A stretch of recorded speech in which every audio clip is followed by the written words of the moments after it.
Abre a tua Bíblia em 1 Reis, capítulo 11. Pensar um pouquinho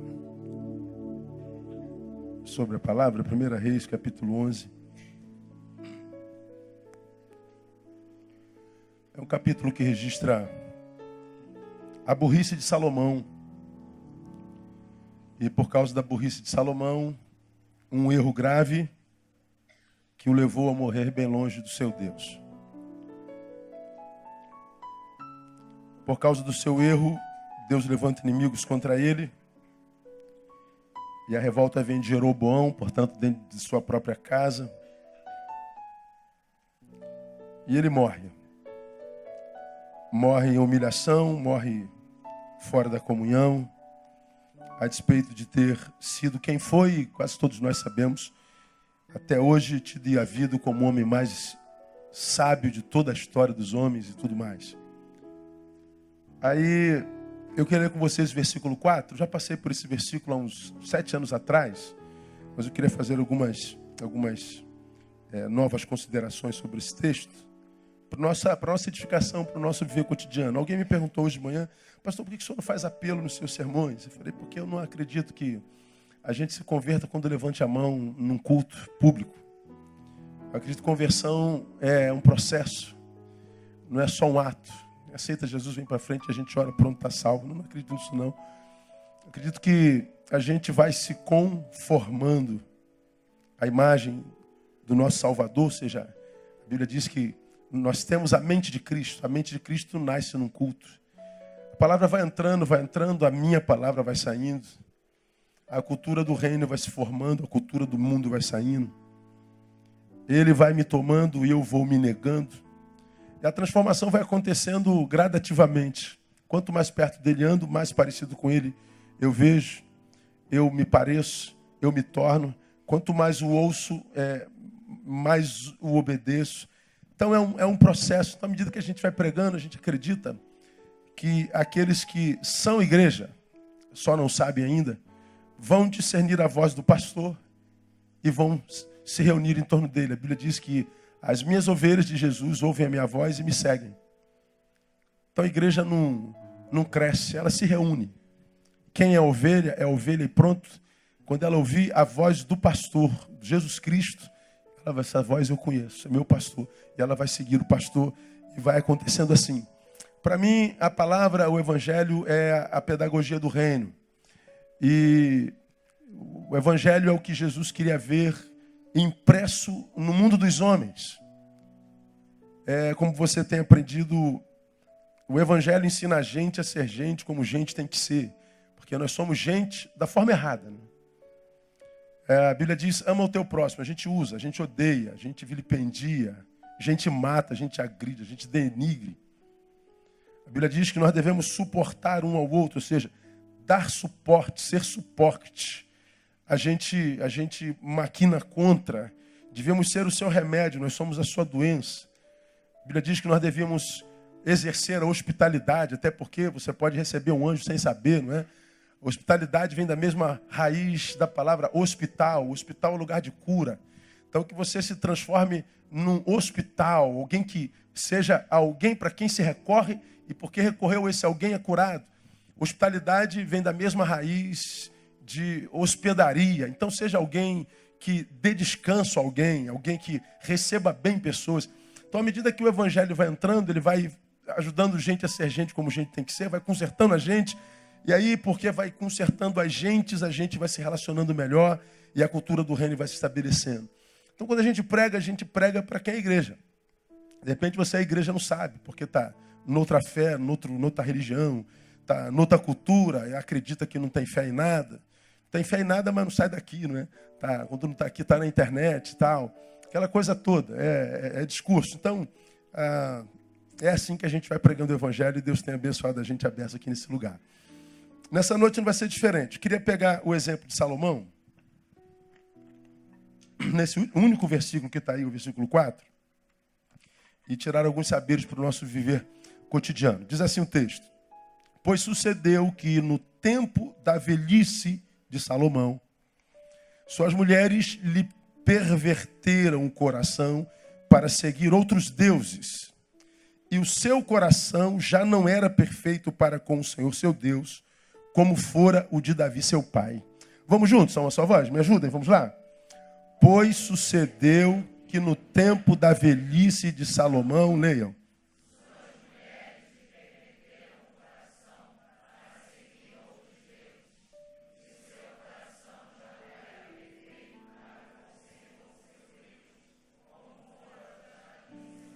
Quantas mulheres teve Salomão?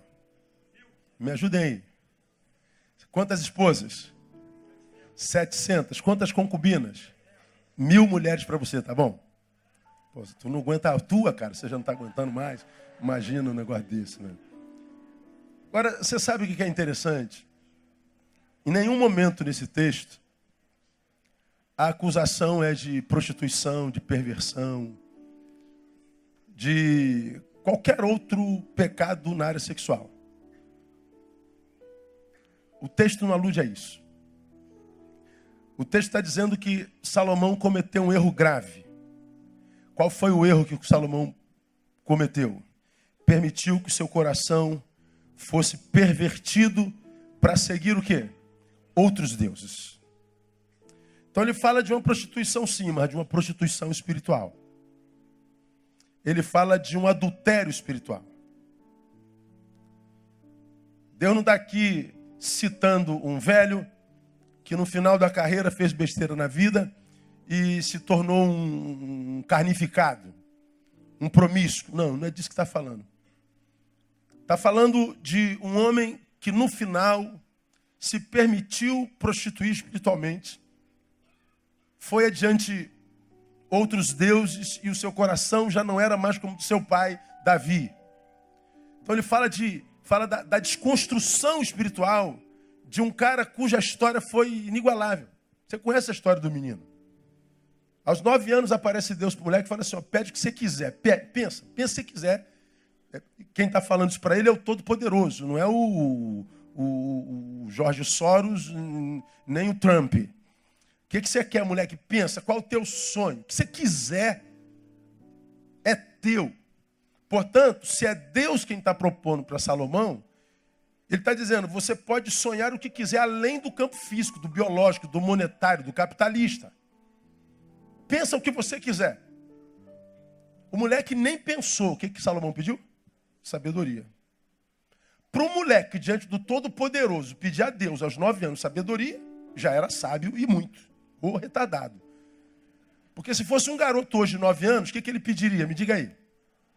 Sei lá, um iPhone, não sei das quantas. Qual o jogo mais moderno que tem hoje? Hein? PlayStation 4. Eu quero um PlayStation 4. Ele teria. Deus falou, você pede o que você quiser. Não quero uma bicicleta elétrica, quero uma 125. Sei lá, o moleque ia pedir o que quiser. Salomão falou assim, eu não preciso nem pensar, Deus, eu quero sabedoria. Deus deu. Se tornou rei, filho de Davi. A história de Salomão está aí no livro dos reis e é impressionante. Mas o final de Salomão foi trágico. O final de Salomão foi humilhante. O final de Salomão foi solitário. O final de Salomão desconstruiu tudo que ele fez a vida inteira. A Bíblia diz, melhor é o fim das coisas do que o início das coisas. Salomão foi desconstruído. Ele foi pervertido, ele foi deformado, ele foi modificado. E mesmo sendo quem ele foi e quem ele era. Salomão, uma vida, digamos assim, desperdiçada, um desperdício de vida, de conteúdo, de saberes, de experiências, que foi quase que desperdiçado em tótulo. Bom, da experiência de Salomão, eu tiro 3 lições para nós hoje, algumas delas devem servir para alguns de vocês. Primeira lição. As muitas informações não são em si mesmas capazes de nos livrar de quedas. As muitas informações que nós temos na vida, que adquirimos na vida, não são capazes em si mesmas de nos livrar da queda, ou da deformação espiritual, ou da deformação existencial. Salomão, ele foi o homem mais sábio da... Pra você ter uma ideia. Salomão, está dizendo esse texto aqui, teve o seu coração pervertido, teve o seu coração deformado, a despeito de haver sobre Salomão a ideia de que ele foi o homem mais sábio de todos os homens que já passaram pelo planeta. Quando você volta aí um pouquinho a tua palavra, 1 Reis capítulo 4, volta um pouquinho só aí, capítulo 4, veja só o que a Bíblia diz sobre esse camarada chamado Salomão, lá no versículo 29. Ora, Deus deu a Salomão sabedoria, muitíssimo entendimento e conhecimentos múltiplos, como a areia que está na praia do mar. Quem deu a sabedoria foi Deus. Veja mais, a sabedoria de Salomão era maior do que a de todos os do Oriente e do que toda a sabedoria dos egípcios. Era ele ainda mais sábio do que todos os homens, mais sábio do que Etã, o Ezraíta, e do que Emã, Calcol e Dardá, filhos de Maol, e a sua fama correu por todas as nações em redor. Proferiu ele 3.000 provérbios e foram os seus cânticos 1.005. Dissertou a respeito das árvores, desde o cedro que está no Líbano até o ísopo que brota da parede.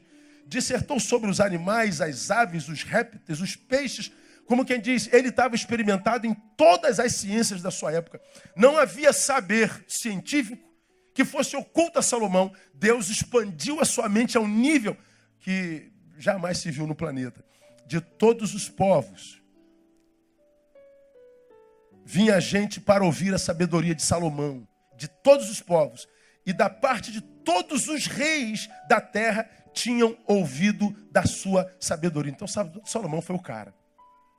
Ora, se a gente olha para um homem como Salomão, diz assim, meu irmão, se esse cara sabe de tudo, esse cara está garantido, não vai se perder nunca. Qual foi o fim do homem mais sábio do mundo? Vergonha. Mamãe, me ajude aí, por gentileza. A mamãe da filhinha que está falando junto comigo, me ajude, por favor.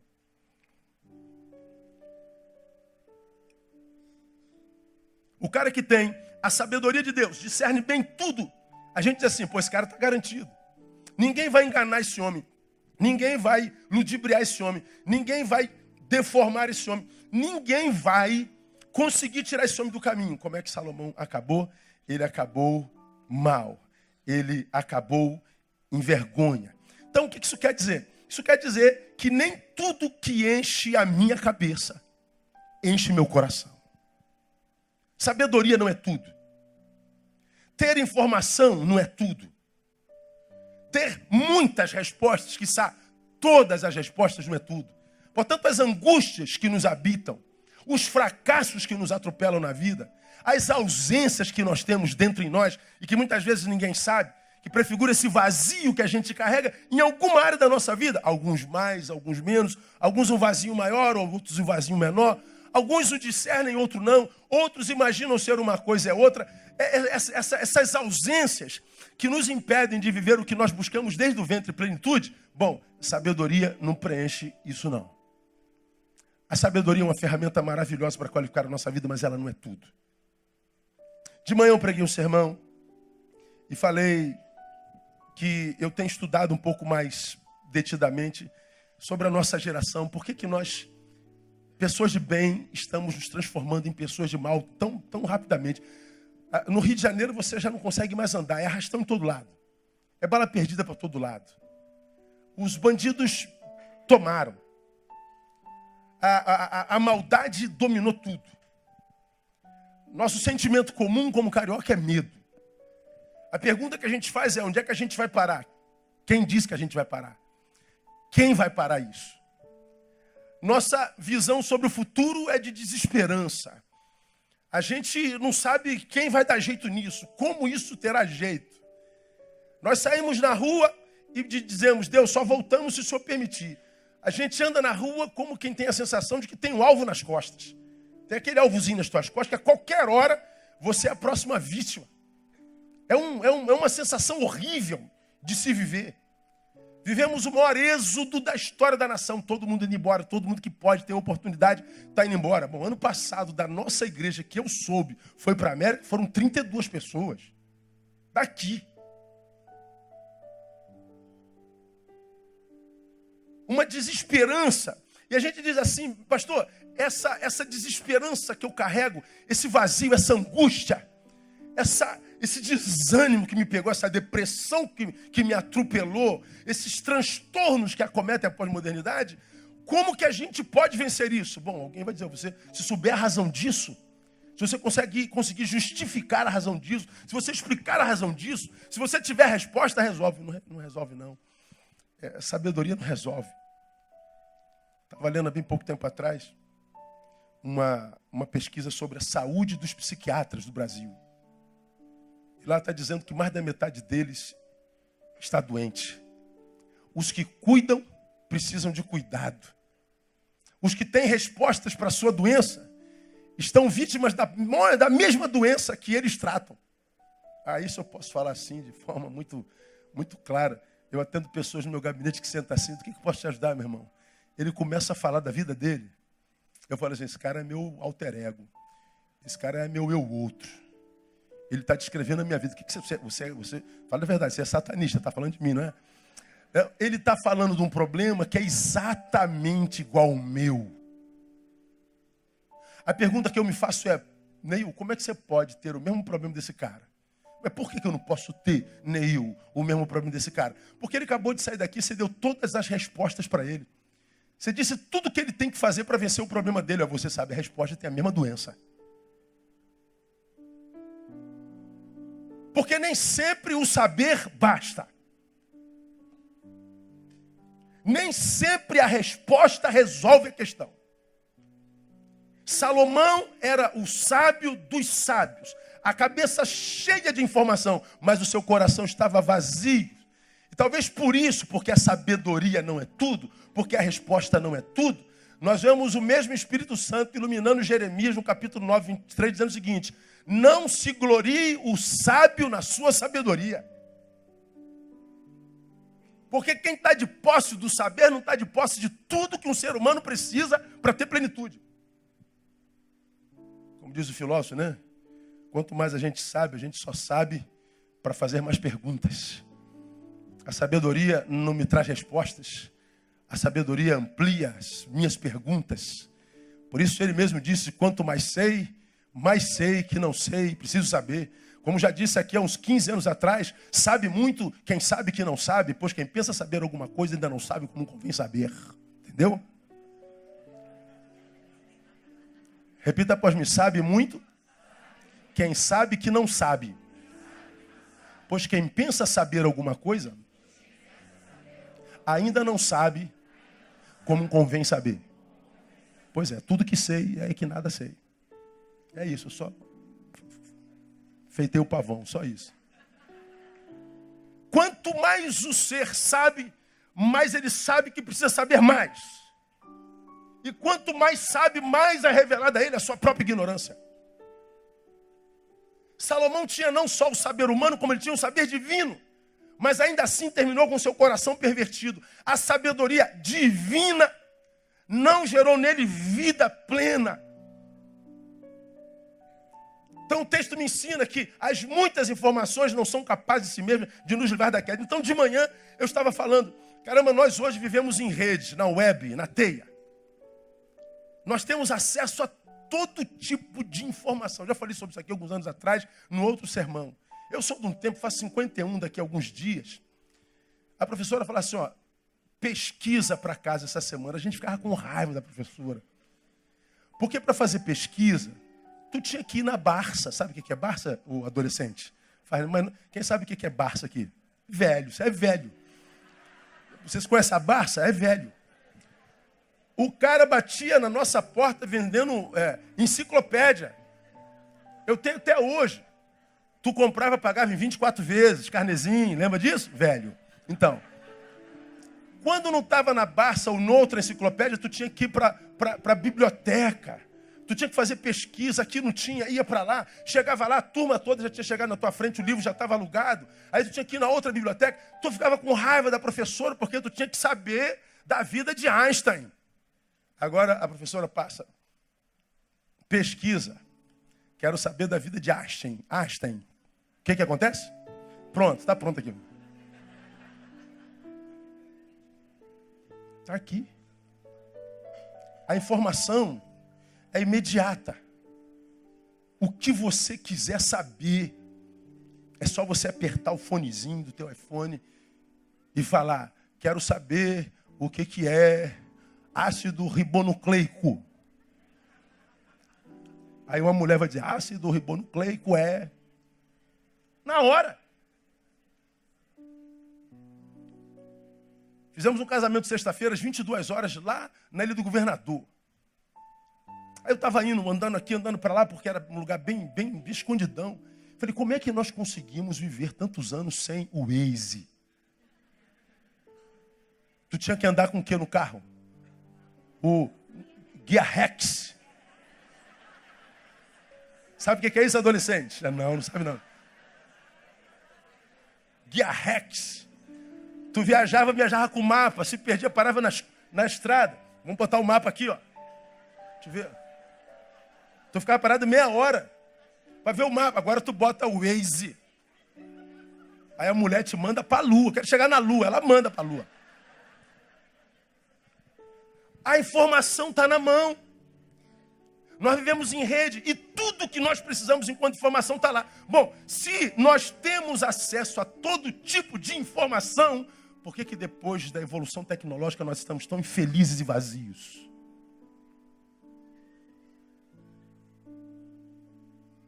Porque nunca tivemos tanto deprimidos? Porque nunca tivemos tantos suicidas? Porque nunca tivemos tantos viciados? Por que essa informação que está aqui na nossa mão não gera vida na vida dos seres viventes? Porque a informação não é tudo.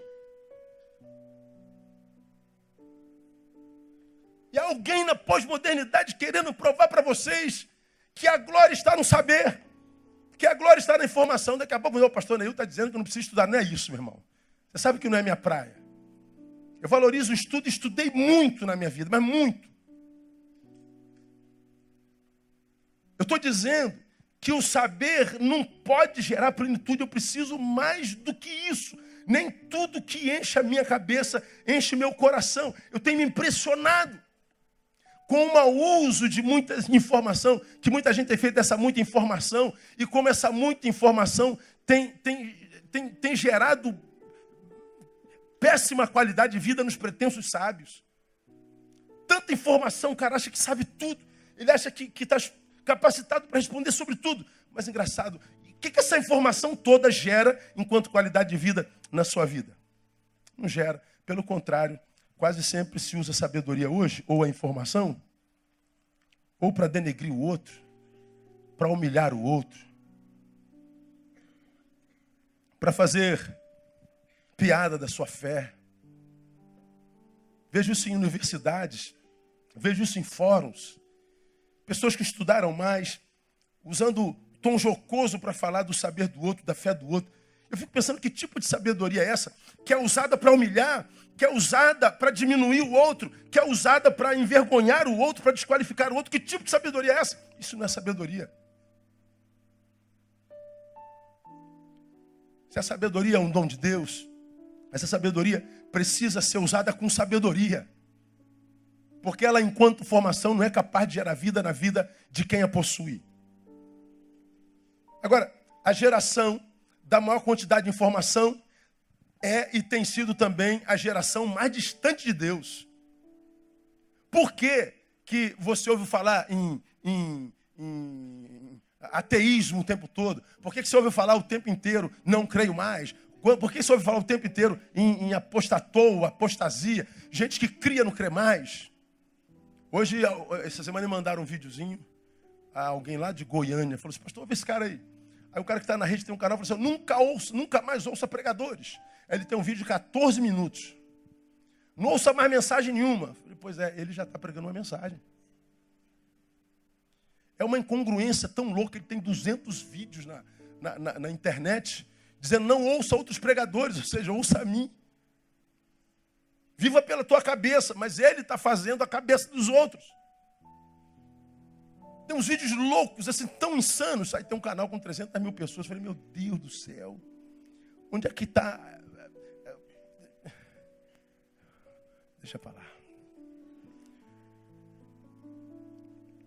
Você imagina estar aprendendo? Você imagina estar crescendo? Você imagina estar evoluindo na sua sabedoria, por causa das suas informações? Aí você passa por um processo de desconstrução semelhante ao que Salomão passou, e o processo é quase sempre o mesmo. É o que eu chamo de 4-6. Primeiro você é crédulo, começa a estudar, que ótimo. Só que depois você começa a estudar, você imagina que a informação é tudo. Aí você passa de crédulo a crítico. Continua estudando mais, vai para o segundo período da faculdade. Aí você já acha que é intelectual. Aí de crédulo você sai para crítico. De crítico você vai para cético. De cético você vai para cínico. Aí nós vemos um monte de cínicos hoje que se julgam sábios, que foram crédulos ontem, e diz, esse negócio de fé é idiotice. Mas de onde que você perdeu a fé? É por causa do saber que eu tenho. Pô, mas o saber que você tem, ao invés de construir, você te desconstruiu.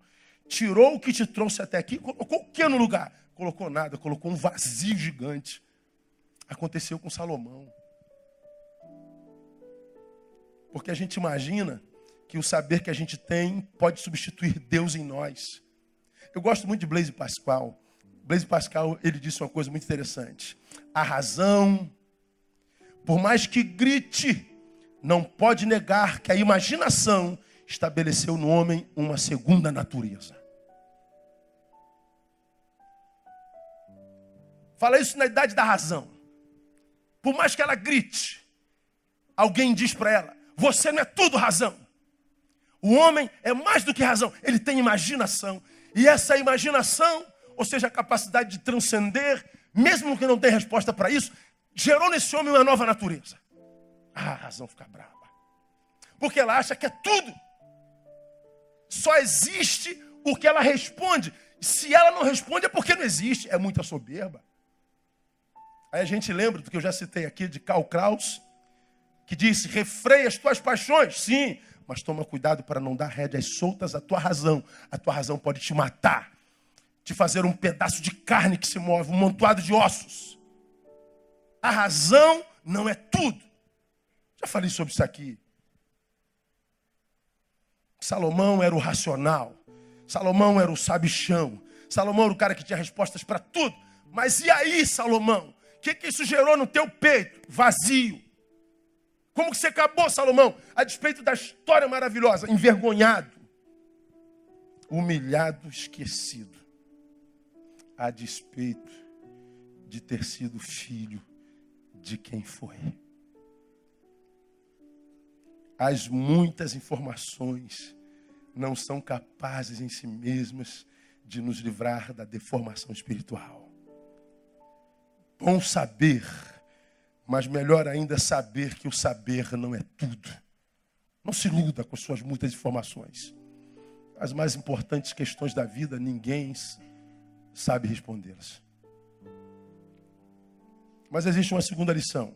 Quero acabar cedo hoje.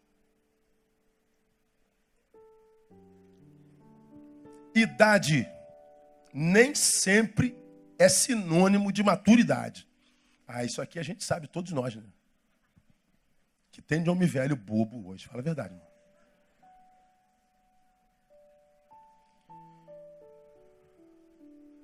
Olha o que o texto está dizendo a respeito de Salomão.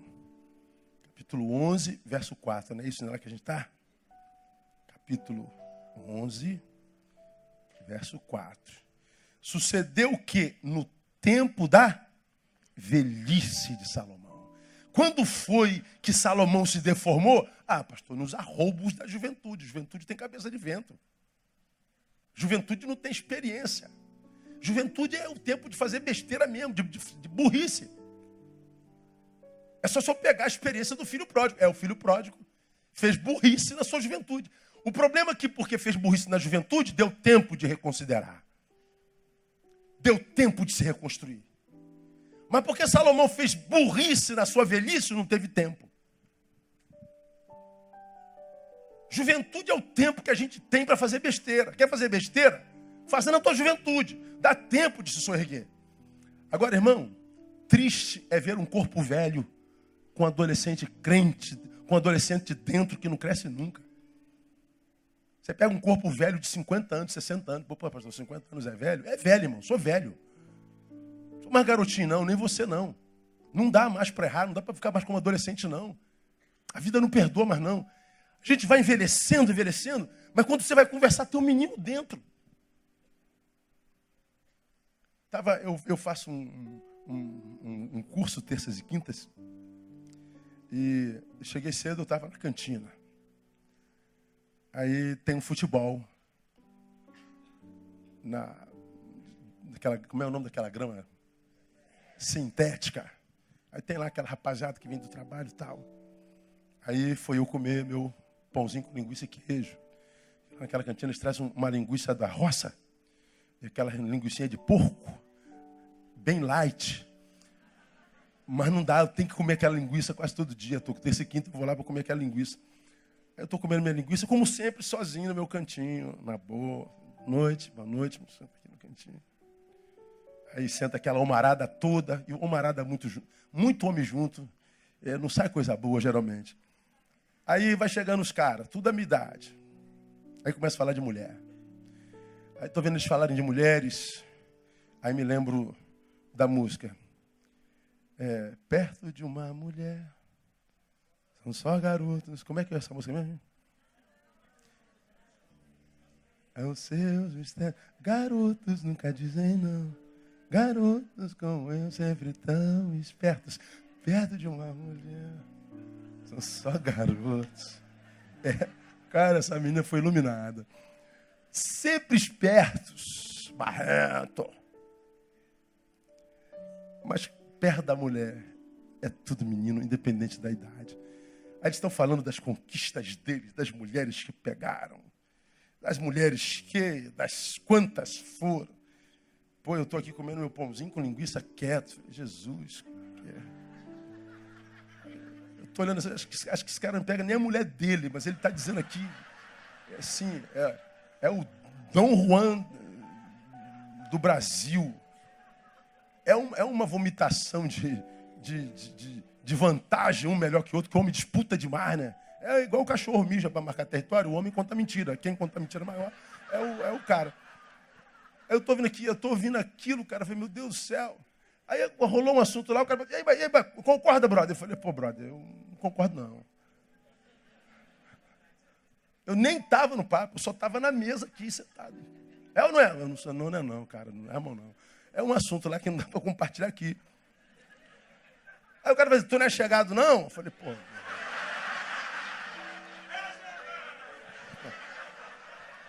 Neil, é comigo.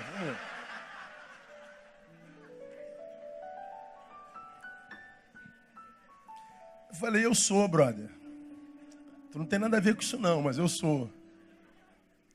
É que a minha relação com a minha mulher acontece dentro do quarto, é só 2 pessoas. Não tem que ser publicada. Eu não tenho nada para provar para ninguém, não. Desculpa aí.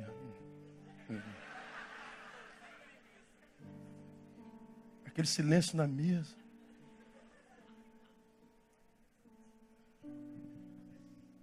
O que me impressiona é que o discurso, a despeito da idade, é o mesmo da mesa onde estão sentados os filhos deles.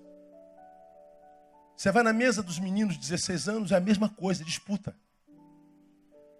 Eles envelhecem, mas não amadurecem. E é muito triste quando você vê um adolescente habitando dentro de um corpo de 60 anos. É muito triste quando você vê um corpo de 60 anos sendo casa por uma pessoa de 15. Essa desconexão anacrônica entre o que se é e o que se parece ser, entre o tempo na terra e a experiência adquirida dela. Pelo tempo na terra já era para ser mestre, mas ainda é menino. E eu acho que essa realidade nunca foi tão premente, tão real como hoje. Como é difícil achar um homem num homem. Como é difícil achar uma mulher numa mulher. O que se acha neles é um menino e uma menina. Gente carente. Gente não formada afetivamente.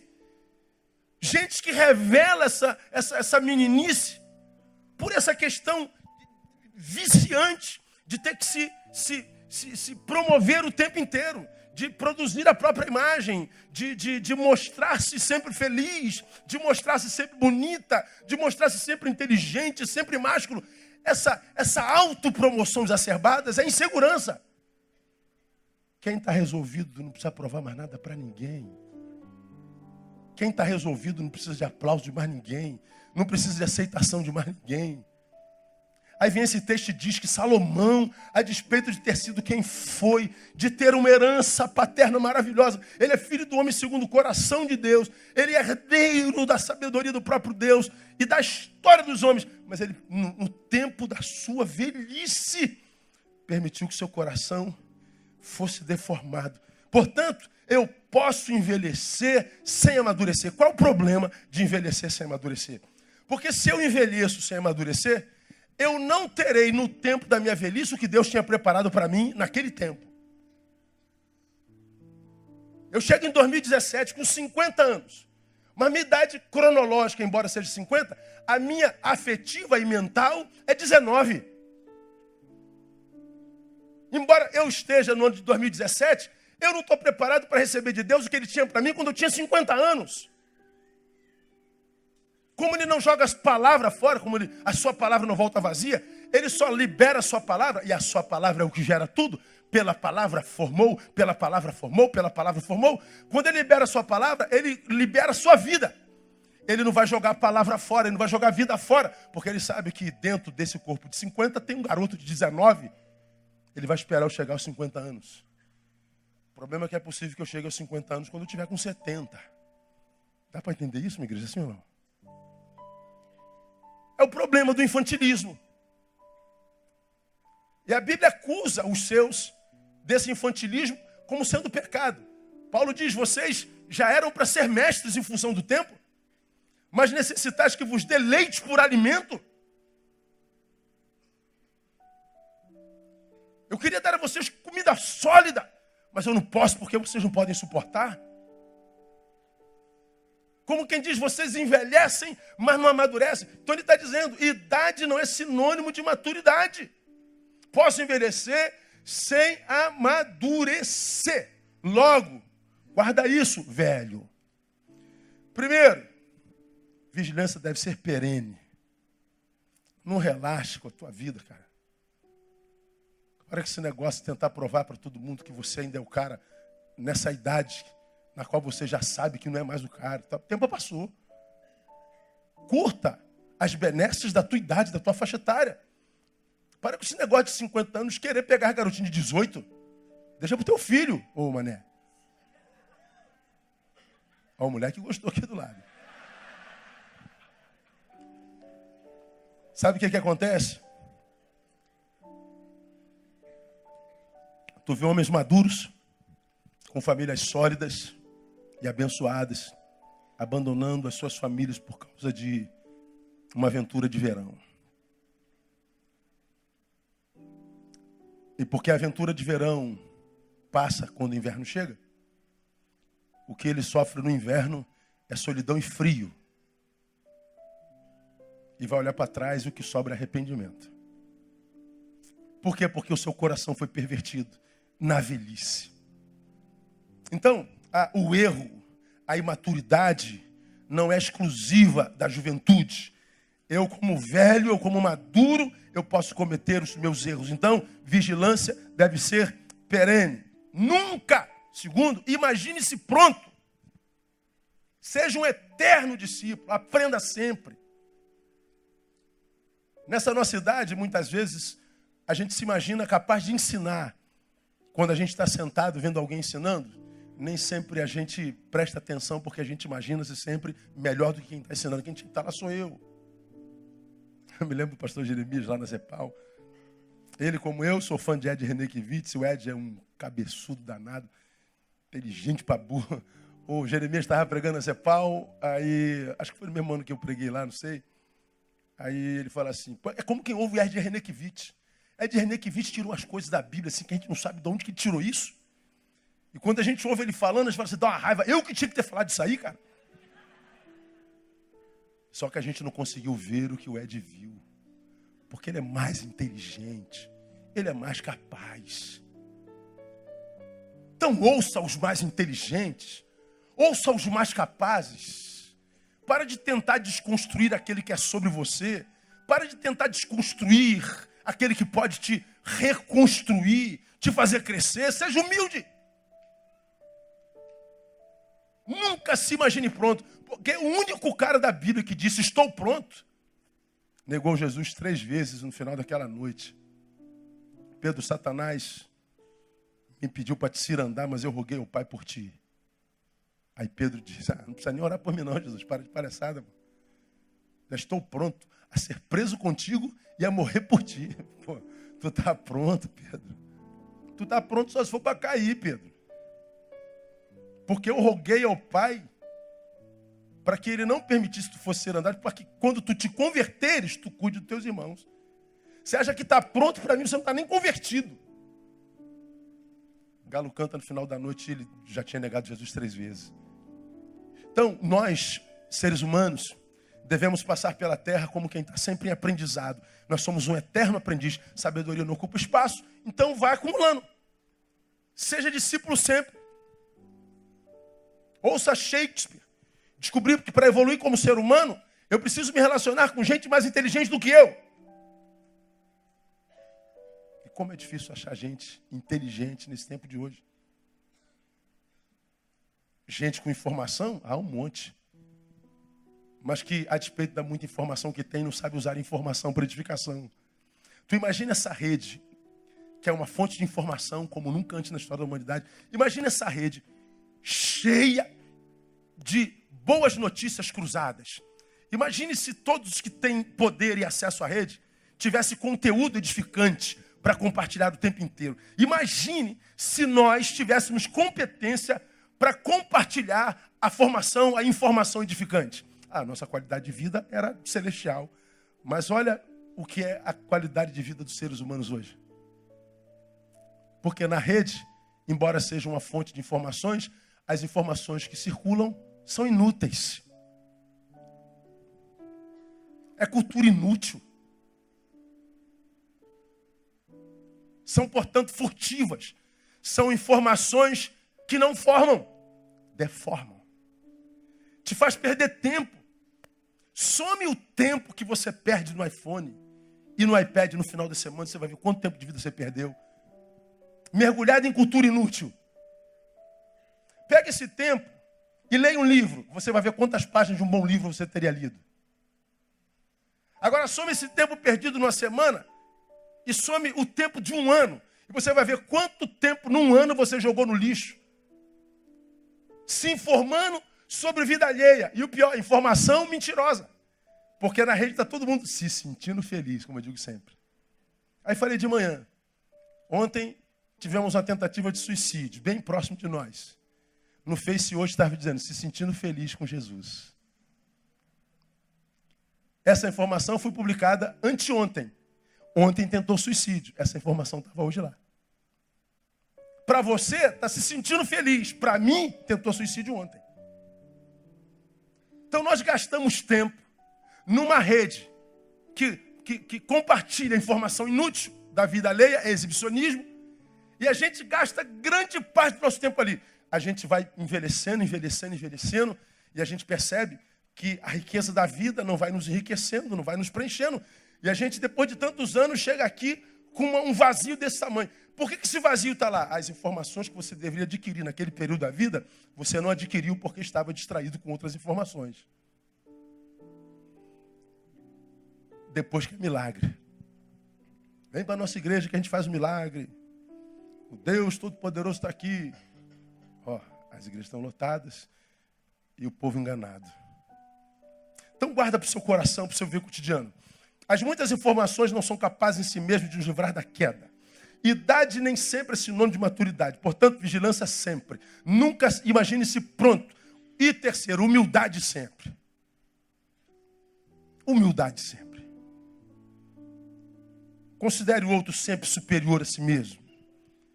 Para de competir. Eu sou melhor que você. Tá bom, tá tudo certo. Vamos ter paz? Melhor ter paz do que razão. Então, deixa o ignorante brincar na tua frente, tadinho. Deixa ele fingir que é melhor. Mas não, a gente entra em litígios, a gente entra em debates, a gente entra nesses embates de rede. Meu Deus, todo mundo se desgastando. E você está discutindo com gente que não sabe a cor da camisa que está usando. Humildade. Vamos terminar. Se as informações não são capazes de me livrar, idade não é sinônimo de maturidade, posso envelhecer sem amadurecer, portanto tem que buscar maturidade. Terceiro e último, amizades podem exercer maior influência em nós do que a própria família.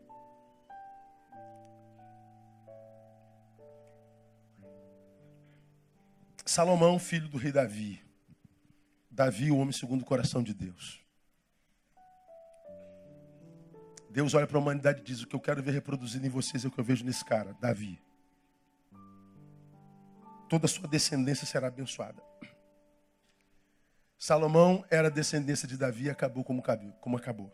E o texto diz: e o seu coração já não era perfeito como para com seu Senhor, seu Deus, como fora o de Davi, seu pai. Teu coração, Salomão, não é mais como o do teu pai.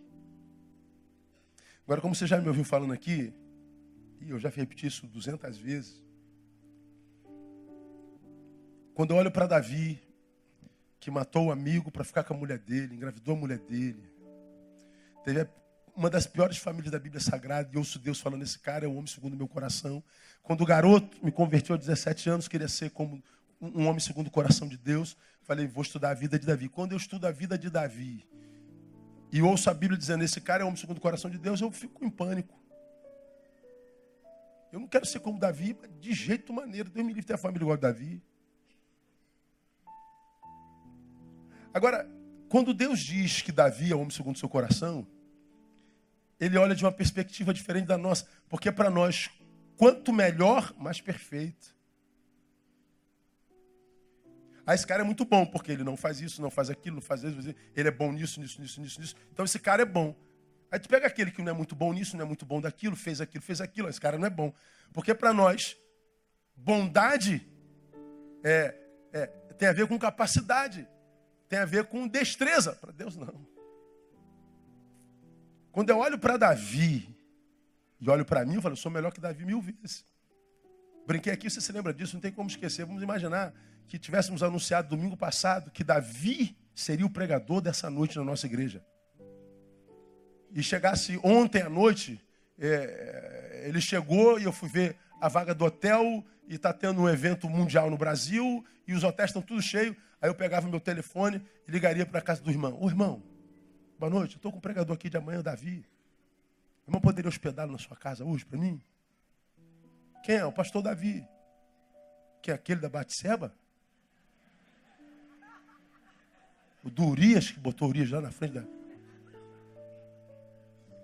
dá para ele dormir essa noite?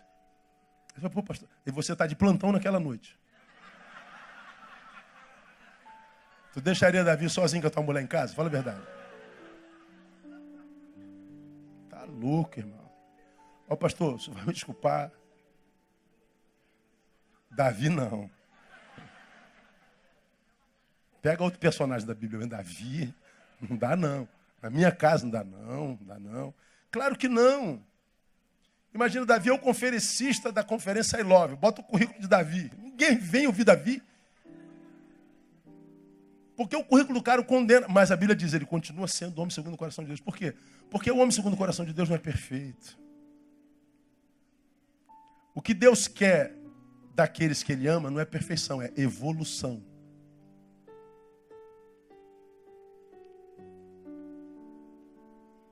Evolua. Fez a besteira. Fez a idiotice. Está na mediocridade, como eu falei de manhã. Fez a burrada, fiz. Aprenda com ela e evolua. Porque Deus não desiste de você quando você fez a besteira. Quem desiste são seus amigos. Quem desiste é a tua igreja. Quem desiste são teus irmãos. Deus não. Deus sabe que você é imperfeito, mas o que Ele quer? Que você evolua. Cresça. Então o que Deus quer dos seus não é perfeição, porque a gente sabe que é um ser caído. Agora, por que a gente não evolui? Por causa das nossas relações. Salomão está dizendo aqui, a Bíblia está dizendo, sucedeu que as mulheres perverteram o coração. Deus não está falando de sexo, Deus não está falando de prostituição, de promiscuidade. Cara, isso é problema teu, mas, cara, olha o que pode acontecer no teu coração. Essas relações, ou esse tipo de relacionamento, vai desconfigurar o que Deus gerou dentro de você. Então, veja, ele é herdeiro de Davi, o homem segundo o coração de Deus, mas se tornou refém, desconstruído por mulher. Eu posso ter tido a educação do meu pai, da minha mãe, a melhor família do mundo, mas dependendo das minhas amizades, tudo isso é desconstruído. As minhas relações podem exercer uma influência muito maior em mim do que o dos meus pais. Aí o que acontece? A gente vê a bênção geracional, que ele diz que te abençoaria até a terceira e quarta geração. Aí nós vemos famílias extremamente abençoadas, famílias equilibradas e ungidas, abençoadas pelo Senhor, que a despeito disso, alguns filhos vão viver a vida completamente oposta à realidade dos seus pais. Por quê, pastor? Por causa das suas relações externas. Como você já aprendeu, nós somos o resultado dos nossos encontros.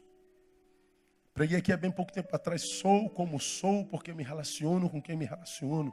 Se você não entende por que você está em estado de decadência, se você não entende por que você não curte mais ser quem é, quando isso era uma realidade há bem pouco tempo atrás, tu era um cara para cima, tu era uma menina cheia de estima, cheia de vida, você que acordava pulando dando glória, você que tinha prazer em viver, você que dizia que queria morrer com 200 anos, agora está aí, sendo o que é, mas querendo morrer já. Você que já não tem mais ânimo para nada, não tem mais sonho, você que não acredita em mais nada, em ninguém. Meu Deus, o que está acontecendo comigo? Olha quem está do teu lado. A única forma de construir um ser humano é através de outros seres humanos. A única forma de reconstruí-lo é através de outros seres humanos. O outro, como você já aprendeu, é o meu veneno, o outro é a minha cura. Como você já me viu falando aqui, se a jararaca pica, ela pode matar. E a única forma de ser curado da picada de jararaca é pelo mesmo veneno da jararaca. O outro é minha doença, o outro é minha cura. Agora, o que acontece conosco? Fomos adoecidos no passado e nos retraímos, não queremos nos relacionar com mais ninguém. Queremos o nosso próprio gueto, o nosso próprio mundo e ficamos vivendo a sequela de 20 anos atrás até hoje. Você foi abusado com 3 anos de idade, com 10 anos de idade, está com 40 anos e ainda vive a sequela daquilo. Porque resolveu não acreditar em mais ninguém, não evolui. Toma a todos como aquele. Julga todos por causa de um. É um generalista. Acaba sendo vítima eterna de um mal cometido há décadas atrás. A gente encontra isso toda hora no gabinete, o tempo todo.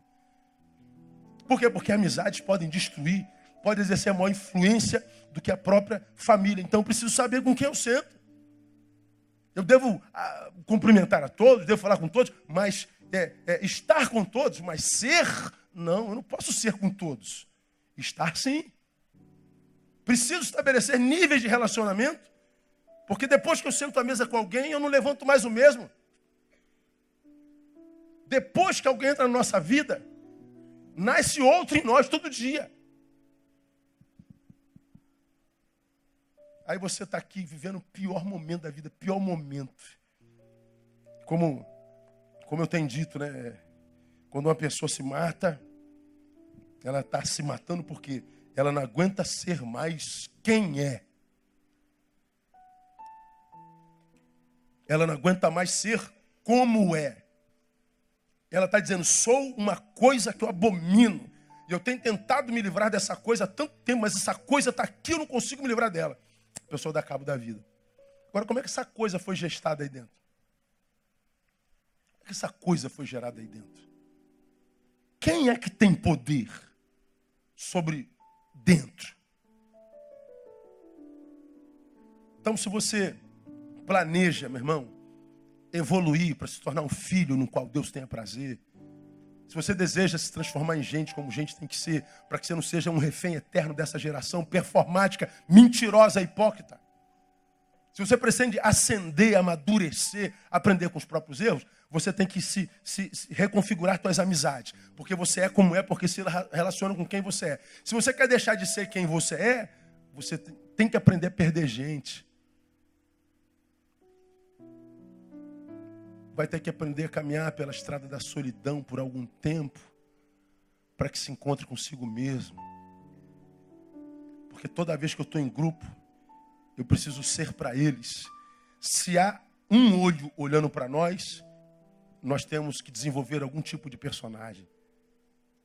Ninguém é plenamente quando tem olhos sobre ele. Só sou quando estou só. Por isso o momento da solidão é importante. Então, alguns de vocês, vivendo o pior momento da vida, uma vida que não vale a pena ser vivida, achando que a vida não presta, achando que Deus é injusto, achando que a vida é injusta, achando que o mundo, ou seja, nada mais presta. Você sabe que a coisa está feia, mas não é toda. Não, tem muita coisa boa ainda. A única forma de fazer com que tudo fique ruim é embaçando a lente dos seus óculos. Porque a nossa vida é proporção da lente com a qual nós enxergamos a vida.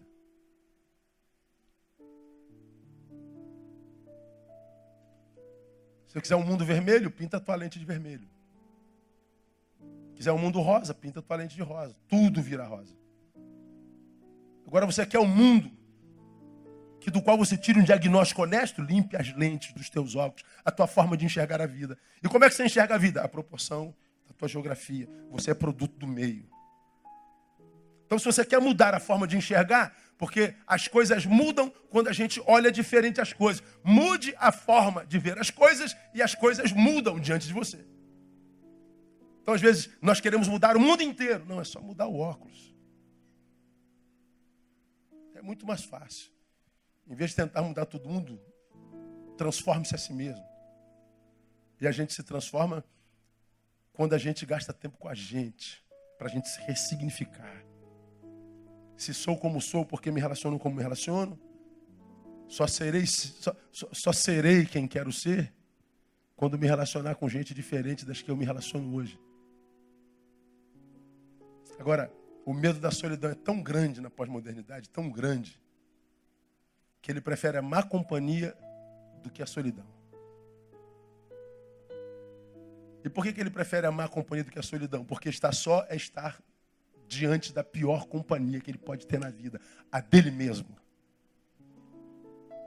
Mas enquanto você não se encontrar com você, como eu costumo dizer com aquele cara do espelho que te põe assim, ó, face a face, face to face, deixa Facebook, face to face.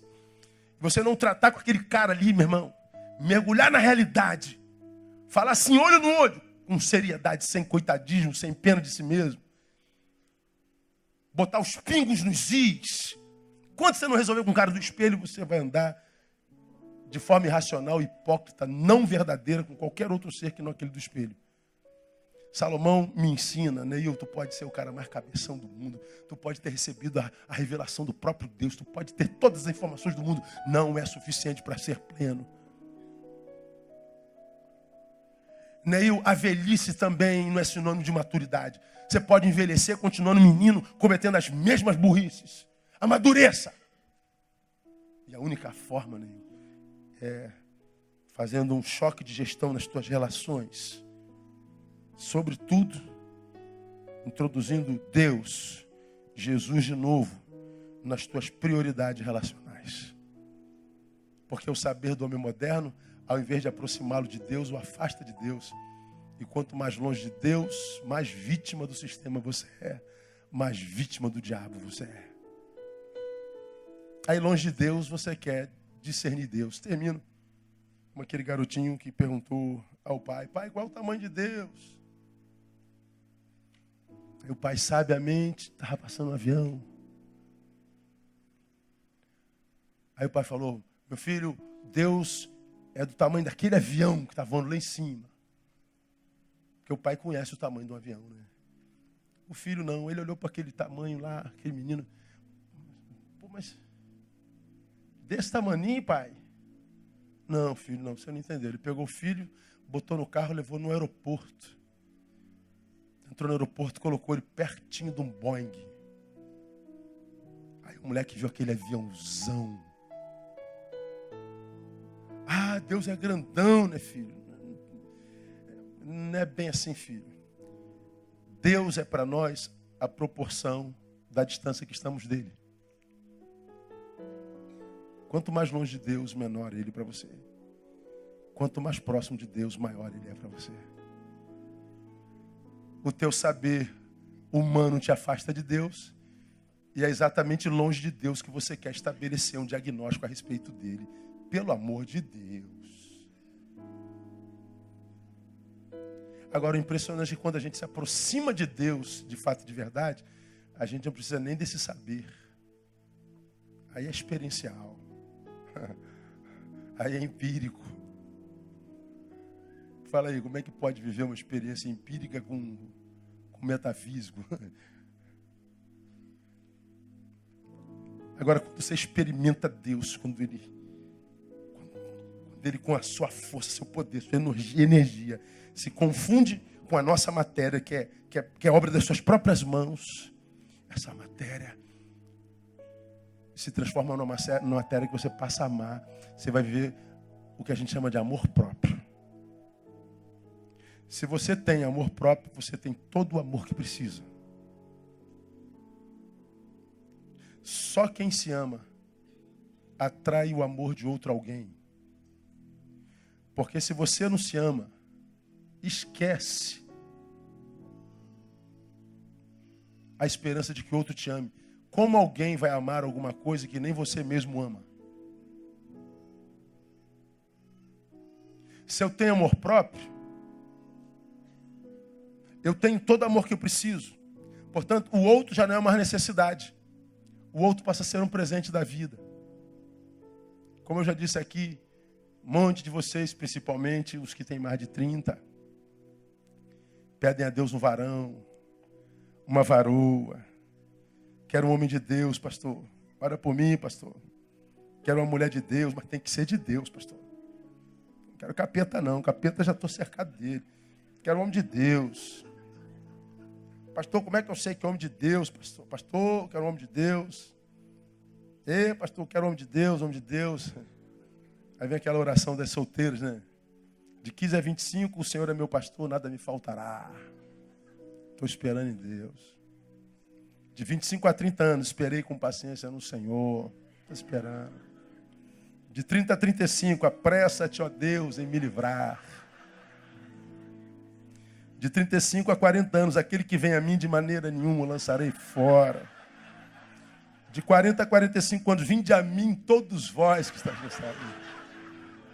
De 45 a 50 anos, trazei também os coxos, cegos e alienados. Onde é que você está, irmão? Fala a verdade.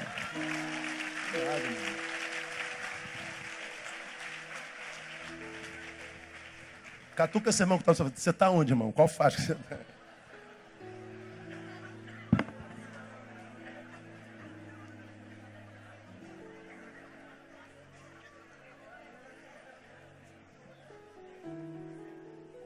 A irmã fala assim para mim, pastor, eu quero um homem presente de Deus, eu quero um presente de Deus. Eu falei, eu disse aqui, né? Você quer um presente de Deus? Quer. Você, se fosse dado por Deus a alguém, seria um presente para esse alguém ou um pesadelo? Deus pode te dar de presente a alguém. Você é alguém que Deus pode pegar na mão e dizer assim, toma meu filho, isso aqui é um presente meu para você. Ou você tem muito conserto a fazer na vida para se tornar um presente na mão de Deus. Se você ainda não é um presente que Deus pode dar, não espere que Deus te dê um presente. Se você não consegue se amar, não espere que alguém te ame.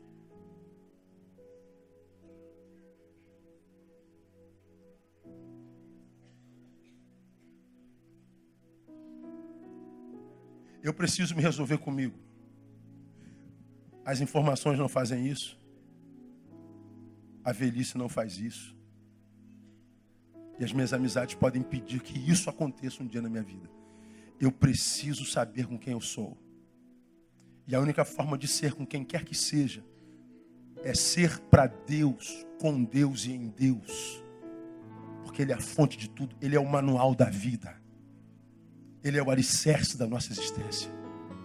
Rejeite qualquer saber que te afaste dele, porque ele vira um micro-Deus na sua vida. E para se aproximar dele, não precisa nem de saber, precisa só de fé. Me explique Deus, pastor. Não faço a menor ideia, não tem como explicar Deus. Então, se eu não conheço, conheço todo. Deus não se explica, Deus é absurdo. Deus transcende o saber humano. Então, se você prefere saber humano, fique aí, vazio como você está, mas escrevendo no Facebook, se sentindo feliz. Agora, se você quer, como preguei de manhã, ouça o sermão da manhã, minha igreja. Não deixe de ouvir essa semana o sermão de hoje de manhã. Se você quer a paz desse Deus, não essa paz do movimento, né?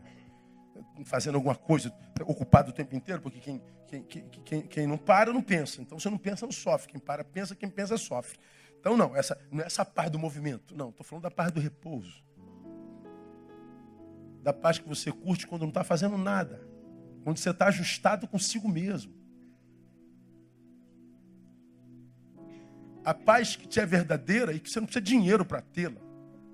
É a paz do movimento, do repouso. É a paz que traz tranquilidade. A paz que te revela Deus. Que é através da qual e tão somente dela se conhece a Deus. Como diz o salmista, aquietai-vos e sabei que eu sou Deus. Só se sabe Deus na quietude. No movimento você só tem informação sobre Ele. Informação não serve de nada. Saber, mesmo sem discernir, só na quietude, só na paz do repouso. É a minha oração sincera, que Deus lhe dê essa paz do repouso, para que você não tenha que viver essa vida corrida, desenfreada, maldita, que esse ser humano está vivendo hoje.